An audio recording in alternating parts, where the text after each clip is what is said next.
السلام علیکم دوستو، یوں تو ہر شخص کو ہر حال میں مر جانا ہے، کون کس شان سے مرتا ہے کمال اسی میں ہے۔ درد کی شام ہو یا دکھ کا سویرا، سب گوارا ہے مجھے ساتھ بس تیرا ہو۔ امید کبھی مت چھوڑنا، کمزور تم ہو تمہارا رب نہیں۔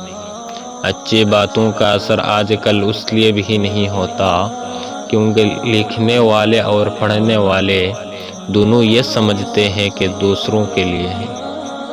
جب آپ کا وقت اچھا ہو تو آپ کی غلط بات بھی نظر انداز کر دی جاتی ہے، اور جب آپ کا وقت برا ہو تو صحیح بات کے آگے بھی سو سوالیہ نشان لگائے جاتے ہیں۔ صبح کی نیند انسان کے ارادوں کو کمزور بنا دیتی ہے، منزل کو حاصل کرنے والے کبھی دیر تک سویا نہیں کرتے۔ السلام علیکم۔